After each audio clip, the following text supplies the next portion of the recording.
का डर दिखाया। मुसलमानों का डर दिखाते दिखाते देश की कार्यपालिका पर ब्राह्मणों ने कब्जा कर लिया, देश की न्यायपालिका पर ब्राह्मणों ने कब्जा कर लिया, देश की मीडिया पर ब्राह्मणों ने कब्जा कर लिया। और हमको क्या कहते, गर्व से कहो हम हिंदू हैं। ये हिंदू क्या है? आप रामायण महाभारत गीता वेद पुराण सारा पढ़ लो, कहीं हिंदू नहीं लिखा। ब्राह्मण जिसको कहते हैं हिंदुओं का ग्रंथ है, उसमें कहीं हिंदू लिखा ही नहीं।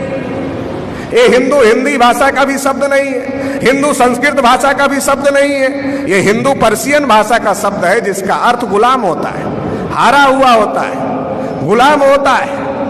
तो ब्राह्मण हमें हिंदू कहकर गुलाम कह रहे। जिन ब्राह्मणों ने हमें पहले से गुलाम बनाकर रखा, वो आज भी हमें गुलाम बना करके रखना चाहते हैं। वो हिंदू कह रहे हैं जिन्होंने हमको अछूत बनाया, जिन्होंने हमको शूद्र बनाया, जिन्होंने हमको जंगलों में रहने के लिए मजबूर किया, उनका धर्म और हमारा धर्म एक नहीं हो सकता। उनका धर्म और हमारा धर्म एक नहीं। वो हमको हिंदू कहकर गुलाम कहते हैं और इस देश को हिंदुस्तान कहते हैं। उनको पता है कि यह देश उनका नहीं है, ये देश उनके गुलामों का देश है, इसलिए इस देश को हिंदुस्तान कहते हैं। इस बात को हम लोगों को समझने की जरूरत है, क्योंकि हमारे मुसलमान साथी भी बार बार हिंदुस्तान हिंदुस्तान कहते हैं। हिंदुस्तान नाम का कोई देश दुनिया के नक्शे में नहीं है।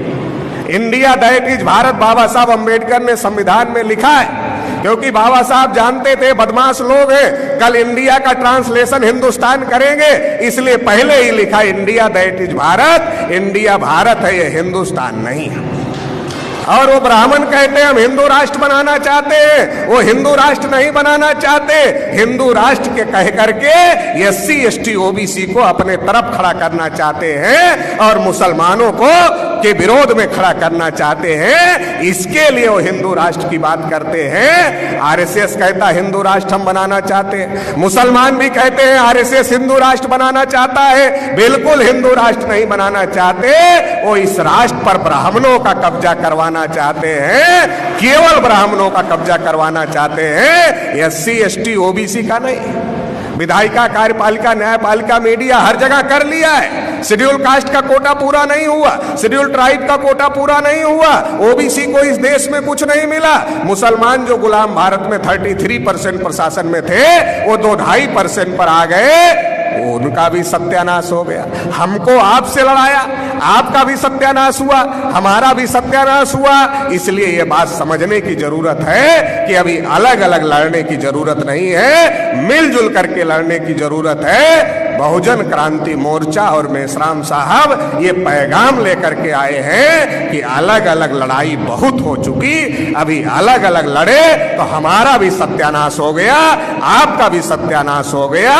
इसलिए अब जो मजलूम है, मजलूमों को इकट्ठा होना पड़ेगा और जालिमों ने जो नाइंसाफी का निजाम कायम किया है, इसे ध्वस्त करना पड़ेगा और इंसाफ कायम करना पड़ेगा। इस लड़ाई में आप लोग साथ देंगे, ऐसी आशा उम्मीद के साथ आपने मुझे सुना, इसके लिए आभार, धन्यवाद। जय माता।